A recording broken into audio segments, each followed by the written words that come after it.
بسم اللہ الرحمن الرحیم۔ آج تک کے معزز ناظرین السلام علیکم۔ اب کس نمبر 303 ملاحظہ فرمائیں۔ اس کے جواب نے مجھے تشویش میں مبتلا کر دیا۔ نہیں ویتان، تاحال جہانگیر کی کوئی خبر نہیں۔ اس کا ایک ہی مطلب ہے، میں نے گمبھیر لہجے میں کہا، وہ شکار ہو گیا۔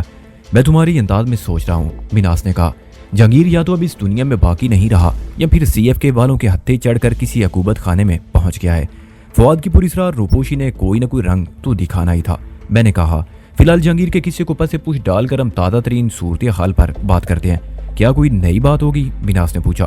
تم فرید پاشا کے پاس پہنچ گئے یا؟ میں نے قطع کلامی کرتے ہوئے کہا، میں آپ کے دوست کے پاس پہنچنے ہی والا ہوں۔ اس سلسلے میں تو آپ بے فکر ہو جائیں۔ آپ اپنی تمام تر توجہ سی ایف کے اور شعیب غوری پر مرکوز کر دیں۔ یہ بات تو تم پہلے بھی کہہ چکی ہو اور میں نے اس سلسلے میں کوششیں شروع کر دی ہیں۔ وہ الجھن زدہ لہجے میں بولا، مگر تمہاری آواز سے لگتا ہے صورتحال نے اچانک کوئی نئی کروٹ لے لیا۔ میں ٹھہری ہوئی آواز میں بولا، ایسی ہی بات ہے مناس صاحب۔ دوپہر میں آپ سے فون پر بات کرنے کے بعد شعیب غوری سے بھی میں نے رابطہ کیا تھا، بلکہ یوں کہیں شعیب نے مجھ سے رابطہ کیا تھا۔ اس نے مجھے ہوٹل فون کیا، مذکورہ ہوٹل کی بکنگ اسی کے طبع سے ہوئی، اس لیے رابطہ کرنے میں اسے کوئی دشواری نہیں ہوئی۔ شعیب سے ہونے والی گفتگو سے میں نے اندازہ لگایا ہے وہ دوسری طرف سے نہ صرف محتاط ہو گیا ہے بلکہ فوری طور پر مجھے اپنے قابو میں بھی کرنا چاہتا ہے۔ اس نے فوراً کراچی بلایا ہے۔ پھر میں نے مناس باقر کو شعیب غوری کی ان اجلت پروازوں کے بارے میں تفصیل سے بتایا جو میرے ٹکٹ اور ڈارلنگ کی بکنگ کے سلسلے میں اس کے کھاتے میں آئی تھی۔ پوری بات سننے کے بعد مناس نے کہا، تم ٹھیک کہتے ہو ویتان، تم نے شعیب کو بہت بڑی مصیبت میں ڈال دیا ہے۔ وہ تمہاری طرف سے بری طرح ہراساں اور محتاط ہو گیا ہے اور اسی بکھلاہٹ میں اس سے اس نوعیت کی سنگین غلطیاں سرزد ہوئی ہیں۔ وہ ایک لمحے کو سانس لینے کے لیے رکا، پھر حیرت امیز لہجے میں بولا، اس نے تمہیں کراچی کیوں بلایا ہے؟ تاکہ مجھے ساحل سے ملوا سکے۔ مگر مناس کچھ کہتے کہتے رکا، پھر بولا، ویتان، تمہاری ساحل کو تو اغوا کرنے کے بعد تمہارے ایک درینہ دشمن چودھری نواز علی کے پاس پہنچایا جانے والا تھا، جس کی بازیابی کے لیے تم نے کراچی سے لاہور تک کا سفر کیا ہے۔ کیا میں غلط کہہ رہا ہوں؟ آپ بالکل درست فرما رہے ہیں، میں نے کہا۔ پھر شعیب غوری کی بات کیا معنی رکھتی ہے؟ جان سا معنی، میں نے حقارت تمیز لہجے میں کہا۔ وہ میری بات کی تہہ میں پہنچتے ہوئے بولا، اوہ، وہ تمہیں دھوکے سے کراچی بلانا چاہتا ہے؟ ہاں، میں نے کہا، تاکہ مجھے اپنی دوستی اور ہمدردی کی بھینٹ چڑھا سکے۔ مناس نے پوچھا، وہ تمہیں کب اور کہاں ساحل سے ملوانے والا ہے؟ اس نے مجھے ساؤتھ میں بلایا ہے، میں نے جواب دیا۔ اس کا کہنا ہے ساحل کو کراچی میں دیکھا گیا ہے، میں جیسے اس کے اڈے ساؤتھ پر پہنچوں گا وہ ساحل کو مجھ تک پہنچا دے گا۔ میں جانتا ہوں اس گہری سازش کے ذریعے مجھ پر ہاتھ ڈالنا چاہتا ہے، لیکن میں اب اس کے دام میں آنے والا نہیں ہوں۔ ایک بار دھوکہ کافی ہے، آزمائے ہوئے کو آزمانا حماقت کے زمرے میں آتا ہے، اور میں اتنا احمق نہیں ہوں کہ اس کی فرمائش پر دوڑا دوڑا کراچی چلا ہوں۔ پھر تم نے کیا سوچا ہے؟ میری بات کے اختتام پر اس نے استفسار کیا۔ میں نے پرعزم لہجے میں کہا، میں اپنے مشن کی تکمیل سے پہلے خارج کراچی کا رخ نہیں کروں گا، اس وقت تک کراچی کے معاملات کو آپ ہی دیکھیں گے۔ مجھے فوری طور پر کیا کرنا ہوگا؟ وہ یکدم سنجیدہ ہوتے ہوئے بولا، میں آپ کو سی ایف کے ساؤتھ والے ٹھکانے کے بارے میں پوری تفصیل سے بتا چکا ہوں۔ وہاں کا نظام شعیب غوری کا اسسٹنٹ کبیر شاہ چلاتا ہے، اسے شاہ جی بھی کہا جاتا ہے۔ میں نے ساؤتھ کی لوکیشن اور اس کے اندرونی معاملات کے بارے میں بھی آپ کو بتایا تھا۔ جن برون کو گھیر کر گرفتار کرنے والا پروجیکٹ ساؤتھ ہی کی زیری نگرانی تکمیل تک پہنچا جانے والا تھا، جسے ہم نے بلکہ آپ نے اپنی حکمت عملی سے ناکام بنا دیا۔ ایک لمحے کے توقف کے بعد میں نے بات جاری رکھتے ہوئے کہا، اب نہایت ہی رازداری سے ساؤتھ کی نگرانی کروائیں اور اگر ممکن ہو سکے تو اس اڈے کے اندرونی خلا سے بھی باخبر ہونے کی کوشش کریں۔ مجھے پھنسنے کے لیے جو بھی جال بچھایا جا رہا ہے اس کا تعلق ساؤتھ اور کبیر شاہ سے ہے۔ آپ اپنے کرائم رپورٹر شہزاد علی کو اس کام کی نگرانی سونپ سکتے ہیں، وہ خاصا الرٹ اور جواں امنگ بنتا ہے۔ مجھے امید ہے کوئی نہ کوئی مفید نتیجہ ضرور برآمد ہوگا۔ میں دشمن کی چالوں کو اسی پر لوٹانے کا عادی ہوں۔ جب تک شعیب کو میں اپنا دوست سمجھتا تھا اس کی طرف سے میں نے آنکھیں بند کر رکھی تھی، لیکن اب میں 4 آنکھوں سے اسے واچ کر رہا ہوں۔ ممکن ہے وہ مجھے ٹریپ کرنے کے لیے کسی نقلی ساحل کا سہارا لینے کی کوشش کرے گا۔ نقلی ساحل؟ مناس باقر کی زبان سے بے ساختہ نکلا۔ وہ کسی اور لڑکی کو ساحل کے گیٹ اپ اور بیک اپ میں سامنے لا سکتا ہے، میں نے کہا۔ وہ مجھے اپنے شکنجے میں کسنے کے لیے کچھ بھی کر سکتا ہے مناس صاحب۔ اگر کسی ساحل کا چکر چلنے کا امکان ہوا تو ایسی لڑکی نگرانی کرنے والوں کی نگاہ میں فوراً آ جائے گی۔ آپ نے ساحل کو دیکھ رکھا ہے، شہزاد علی کو اس کے قد کاٹ اور حلیے کی تفصیل بتائی جا سکتی ہے۔ ایک لمحے کے توقف سے میں نے شعیب کے بارے میں بات کرتے ہوئے کہا، تھوڑی دیر پہلے تک تو وہ یہی سمجھ رہا ہوگا کہ میں کراچی پہنچنے والا ہوں۔ عین ممکن ہے ایئرپورٹ پر بھی اس نے اپنے بندے لگا رکھے ہوں۔ جب میں متعلقہ فلائٹ سے کراچی نہیں پہنچوں گا تو وہ زیادہ شدومت سے میری تلاش میں لگ جائے گا۔ آپ میری بات سمجھ رہے ہیں نا؟ وہ مضبوط لہجے میں بولا، میں تمہاری بات اور اپنا فرض سمجھ رہا ہوں۔ تم کراچی کی طرف سے بالکل بے فکر ہو جاؤ اور اپنے مشن پر دھیان دو۔ میں تمہیں بہت جلد سرخرو ہوتے ہوئے دیکھنا چاہتا ہوں۔ انشاءاللہ آپ کی زبان مبارک ثابت ہوگی۔ میری نیک خواہشات تمہارے ساتھ ہیں، وہ دل کی گہرائی سے بولا۔ میں نے فوری خیال کے تحت پوچھا، مناس صاحب، آپ نے اپنے دوست فرید پاشا کو میرے بارے میں کیا پٹی بٹھا دی ہے؟ کہ وہ مجھ سے ملنے کا مشتاق ہو گیا ہے۔ وہ کچھ کہہ رہا تھا۔ مناس نے سرسری انداز میں کہا ابھی تو صرف اتنا ہی کہا ہے کہ وہ شدت سے میرا انتظار کر رہا ہے۔ میں نے کہا تھوڑی دیر پہلے اس سے فون پر میری بات ہوئی تھی، وہاں جاؤں گا تو اس کی بے تابی کی تفصیل معلوم ہوگی۔ مناس نے کہا میں نے تمہاری صلاحیتوں کی تھوڑی تعریف اس سے کر دی تھی اور بس، یا پھر یہ کہا تھا کہ تم ایک بنے بنائے ہیرو ہو۔ مروا دیا مناس صاحب، بے ساختہ میرے اونٹوں سے یہ جملہ ادا ہوا۔ اس نے کہا فرید پاشا ایک کامیاب فلم پروڈیوسر ہے اور میں نے کوئی تمہاری جھوٹی تعریف بھی نہیں کی۔ اب میں مناس باکر کو کیا بتاتا کہ مجھے فلموں میں کام کرنے کا چندہ شوق نہیں ہے، میں کسی اور ہی دنیا اور کسی اور ہی راہ کا مسافر ہوں۔ ہر مسافر کی کوئی منزل بھی ہوتی ہے، لیکن میں تو ایک ایسا مسافر تھا جس کی منزل کا تعین کرنا کوئی آسان کام نہیں تھا۔ ہر منزل میرے لیے کسی نئی منزل کی تلاش کا پیغام لے کر آتی تھی۔ چند ضروری باتوں کے بعد میں نے ٹیلی فونک رابطہ ختم کر دیا۔ فلم پروڈیوسر فرید پاشا کی کوٹھی گلبرگ 3 میں واقع تھی۔ یہ ایک شاندار اور پوش علاقہ تھا۔ فرید پاشا نے حسب وعدہ ٹھیک 10 بجے میرے لیے گاڑی بھیج دی تھی، جس سے چند منٹ میں مجھے چائنا چوک سے گلبرگ پہنچا دیا گیا۔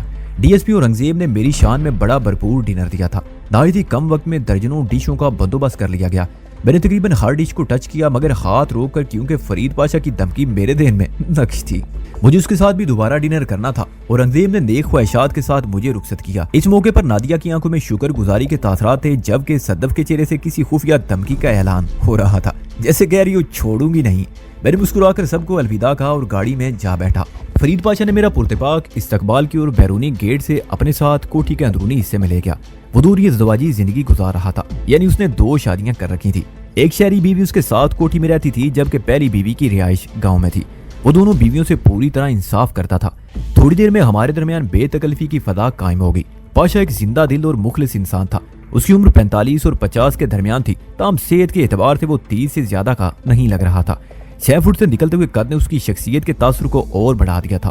اس نے میرے لیے ایک پرتکلف ڈنر کا اہتمام کر لیا۔ اس کی ڈائننگ ٹیبل خاصی طویل و عریض تھی۔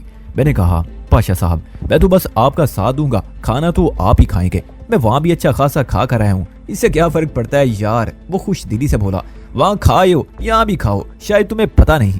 اس نے جملہ ادھورا چھوڑا اور ایک پلیٹ میں میرے لیے کوئی خاص شے نکالنے لگا، پھر بولا اللہ نے انسانوں کے لیے جتنی نعمتیں پیدا کی ہیں، میدے میں اتنے ہی کھانے بھی بنائے ہیں۔ ہر نعمت کے لیے ایک الگ کھانا موجود ہے، اس لیے تھوڑا تھوڑا سب کچھ کھانا چاہیے۔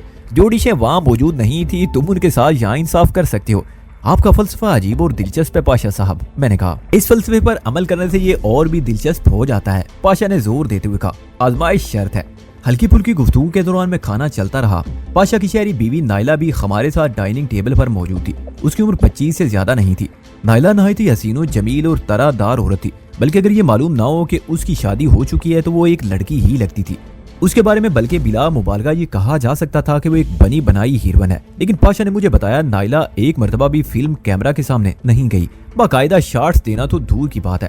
پاشا صاحب یہ تو زیادتی نہیں کیا، میں نے چھیڑنے کی خاطر کہا۔ وہ مسکراتے ہوئے بولا میں نے بڑی مشکل سے نائلہ کو حاصل کیا ہے، اب کیا اسے کیمرے کے حوالے کر دوں؟ پھر وہ نفی میں ساری لاتے ہوئے بولا نہ بابا نہ، نائلہ صرف اور صرف میرے لیے مخصوص ہے۔ اسٹوڈیو کے سیٹ پر جانے کے بعد ہیرو یا ہیروئن کسی کام کا نہیں رہتا، یہ بات مجھ سے زیادہ اور کون جانتا ہوگا۔ نائلہ گھر کے سیٹ پر ہی سیٹ ہے، میں نے بڑی مشکل سے اسے پایا ہے۔ نائلہ کو حاصل کرنے والی بات کو اس نے دہرایا تھا، میں پوچھے بنا نہ رہ سکا پاشا صاحب آپ نے ان کو کہاں سے حاصل کیا ہے؟ بات ختم کرتے ہی میں نے کرنا کہ اسے نائلہ کی جانب دیکھا۔ وہ خاصی مشکل میں پھنسی ہوئی تھی، اس کی کیفیت میں اس کا حسن دو بالا ہو گیا۔ بہت لمبی اور سنسنی خیز داستان ہے، وہ خیال انگیز لہجے میں بولا۔ فرصت میں بیٹھ کر سناؤں گا یار، ایسے جلدی میں کیا خاک مزہ آئے گا۔ کھانے کے بعد چائے کا دور چلا۔ نائلہ نے اس دور میں اس حد تک ہمارا ساتھ دیا کہ چائے کی پیالی خالی ہونے تک وہاں بیٹھی رہی۔ جیسے اس نے پیالی میز پر رکھی، پاشا نے کہا نائلہ تم جا کر آرام کرو۔ پھر میری طرف دیکھتے ہوئے بولا یار آج صبح ہی اس کے سر میں درد ہے، کیا اس درد کی وجہ یہ تو نہیں کہ آج آپ گھر پر ہیں؟ میں نے مذاق کے رنگ میں کہا۔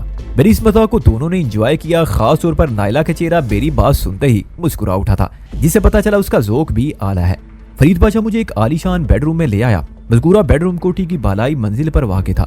اس کمرے کی کھڑکیاں باہر کو کھلتی تھی اور کوٹھی کا سامنے والا حصہ دور دور تک نظر آتا تھا۔ ڈارلنگ بھی میرے ساتھ بالائی منزل پر پہنچ گئی۔ تم اس بیڈ روم میں آرام کرو گے، فرید پاشا نے کہا۔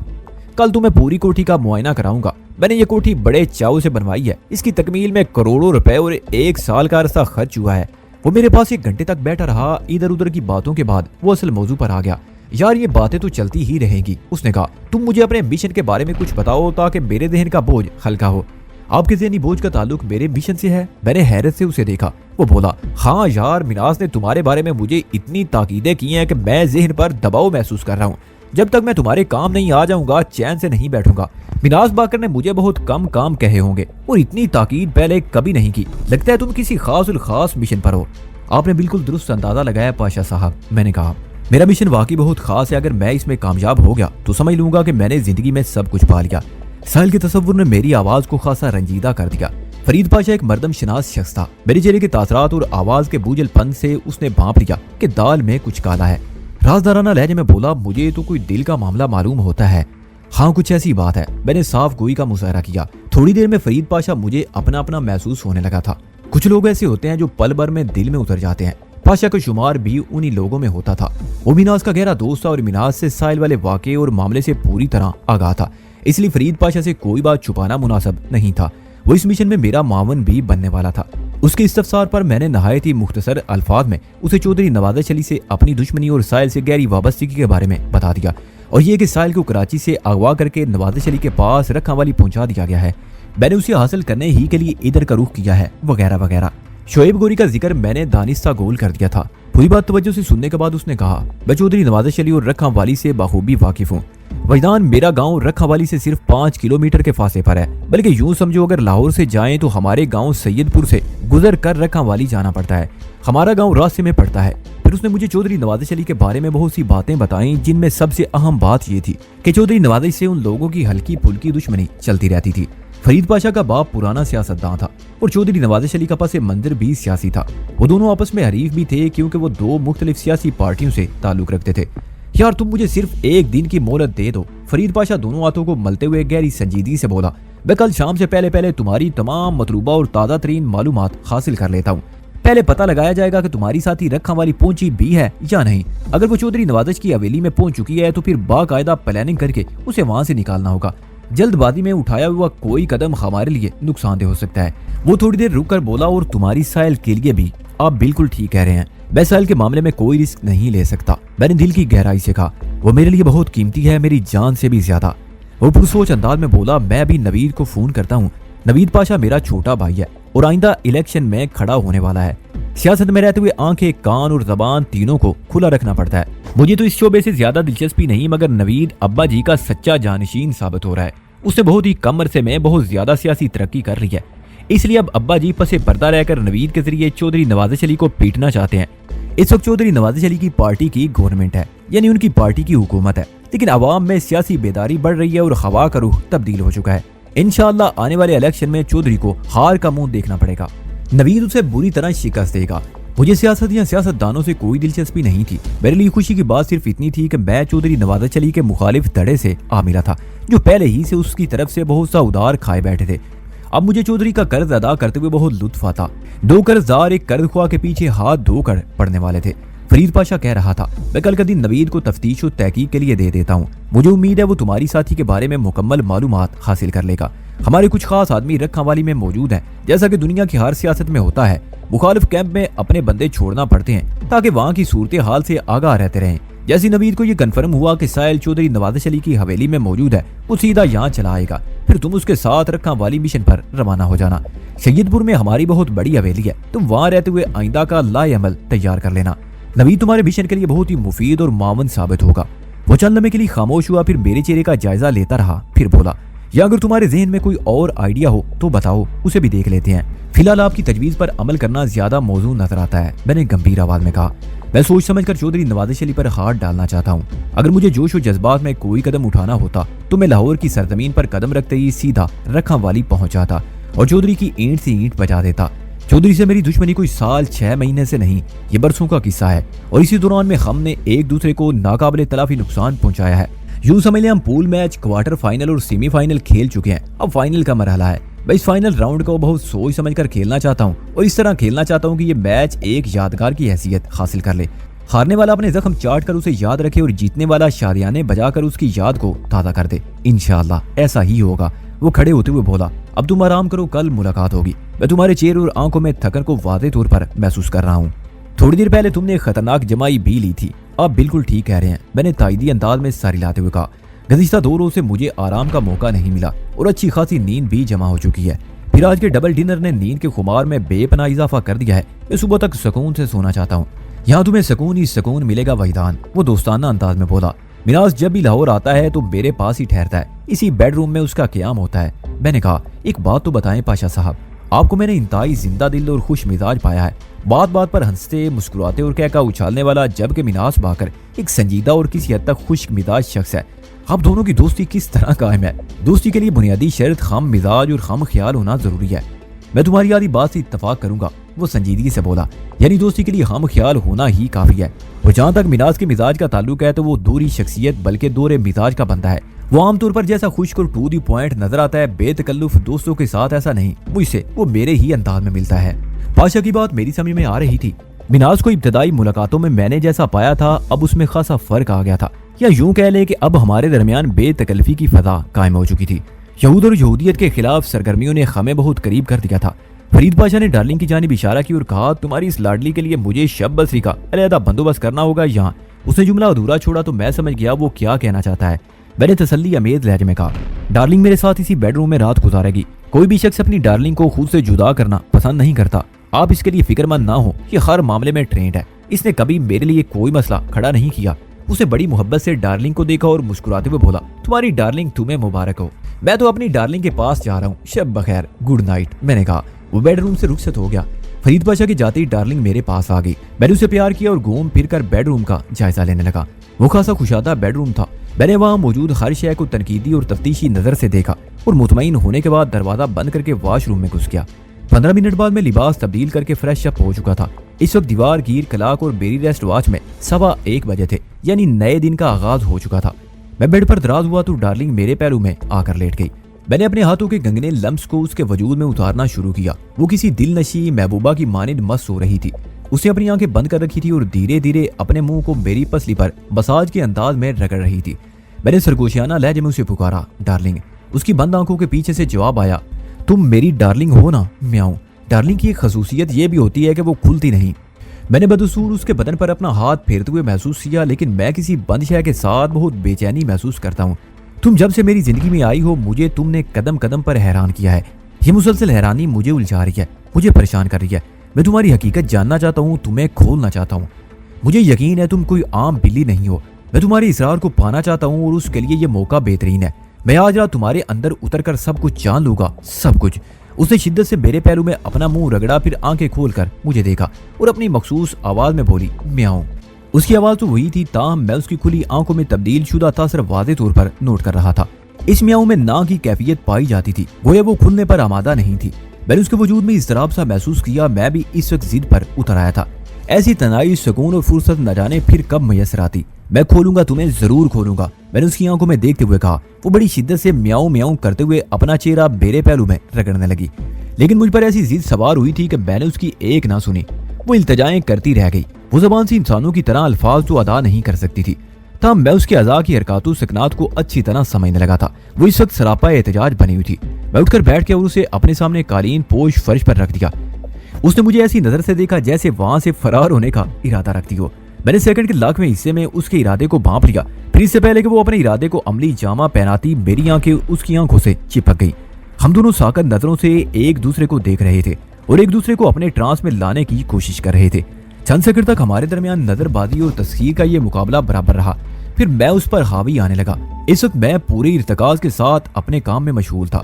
چی کی قوت نے میرا بھرپور ساتھ دیا۔ میں ڈارلنگ کی آنکھوں میں ڈوبتے ہوئے اپنے ذہن میں اس کے لیے ترغیبات بھی تخلیق کرنے لگا۔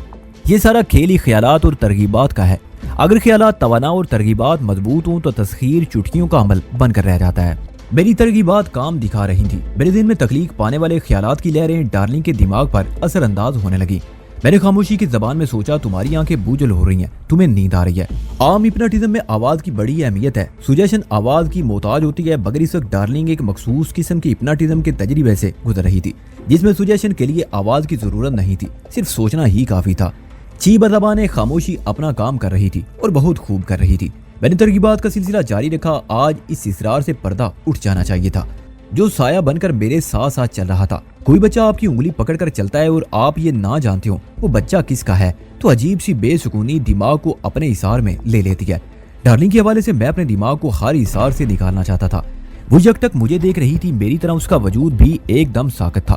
ہمارے جسموں کے اندر دل دھڑک رہے تھے یا پھر بیڈ روم میں ہمارے سانس لینے کی مخصوص آواز پیدا ہو رہی تھی۔ باقی ہر طرف سکون ہی سکون اور خاموشی ہی خاموشی تھی۔ نیند نے تمہاری آنکھوں کو تکان زدہ اور تمہارے پپوٹوں کو بوجھل بنا دیا ہے۔ میں خاموشی کی زبان میں پورے اعتماد سے سوچ رہا تھا۔ میرے چٹانی خیالات کی لہروں کو چی کی قوت نے مہمیز کیا اور ڈارلنگ کی آنکھوں میں نے سرخ ڈورے نمودار ہوتے دیکھے۔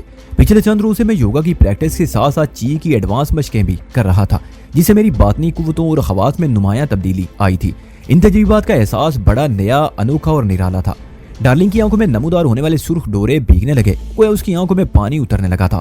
میں نے ترغیبات میں شدت پیدا کرتے ہوئے سوچا، ان بوجھل آنکھوں اور باری پپوٹوں کا صرف ایک ہی علاج ہے۔ ڈارلنگ کی پلکیں بے اختیار چپک گئیں، اور وہ علاج ہے نیند، گہری نیند۔ میں نے کوشش جاری رکھتے ہوئے سوچا، تمہیں اپنی تکلیف مٹانے سے نجات پانے کے لیے سونا ہوگا، گہری نیند سونا ہوگا، اور تم سونے جا رہی ہو۔ اس کی پلکیں دوبارہ جھپکیں اور اس نے دھیرے سے آنکھیں بند کر لیں۔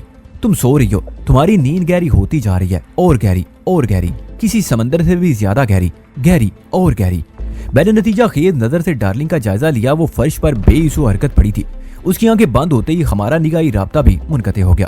اس کے بعد کی ترغیبات اس کے دماغ نے براہ راست میرے دماغ میں وصول کی تھی۔ میں اپنی جگہ سے اٹھا اور ڈارلنگ کے قریب فرش پر اکڑوں بیٹھ گیا۔ دیکھنے میں وہ بے جان نظر آ رہی تھی۔ اس کی سانس اتنی مدم چل رہی تھی کہ میں نے بڑی مشکل سے اس کی زندگی کا سراغ لگایا۔ اسے زندہ پا کر مجھے خوشی ہوئی۔ یہ خوشی اس بات کی تھی کہ اس کا اصرار مجھ پر عیاں ہونے میں اب چند لمحات کی دیر تھی۔ میں نے بے سود ڈارلنگ کو بڑی حفاظت سے اٹھایا اور لے جا کر ایک میز پر رکھ دیا۔ پھر باعث کی ایک کرسی کھینچ کر میں اسے 3 فٹ کی دوری پر بیٹھ گیا۔ مجھے چی کی قوت کو بروے کار لاتے ہوئے اس کے اصرار کے بند کھولنا تھے۔ چی کی قوت سے کام لینے کا یہی فائدہ ہے، ذہنی رابطہ منقطع ہونے کے بعد دوبارہ قائم کیا جا سکتا ہے، چاہے آپ کا معمول ہوش میں ہو یا بے ہوش۔ میں نے ایک طویل سانس کھینچ کر پھیپھڑوں کو تازہ ہوا سے بھرا، چی کو جسم کے زیریں حصے میں مرتکز کیا اور ڈارلنگ کے ساکت جسم پر گاڑ دی۔ اس وقت میری سماعت سے ایک دل خراش چیخ ٹکرائی اور میرے ارتکاز کو پاش پاش کر گئی۔ وہ ایک نسوانی چیخ تھی اور کوئی زریم منزل سے ابھری تھی۔ بہرا صاحب تن گئے، ڈارلنگ پر سے میری نگاہ ہٹ گئی۔ زریم منزل پر صرف ایک عورت تھی، فرید پاشا کی بیوی نائلہ۔ یک بار کی میرا ذہن وسوسوں سے بھر گیا۔ میں نے ایک جھٹکے سے کرسی چھوڑ دی۔ وہ کسی فوری فیصلے کا وقت تھا۔ پھر اس سے پہلے کہ میں کوئی عملی قدم اٹھاتا، کوٹھی کا زیریں حصہ سماج چکن فائرنگ سے گونج اٹھا۔ ایک لمحہ ضائع کیے بغیر میں بیڈ روم سے نکل آیا۔ بالائی اور زیریں منزل کے درمیان ایک خوبصورت اور طرح دار زینہ حائل تھا۔ یہی زینہ انہیں آپس میں ملانے کے فرائض بھی انجام دیتا تھا۔ میں تیز قدموں سے اس زینے کو پاٹنے لگا۔ سوچنے، سمجھنے اور فیصلہ کرنے کا وقت نہیں تھا۔ جو بھی قدم اٹھانا تھا فی الفور اور آنے واحد میں اٹھانے کی ضرورت تھی۔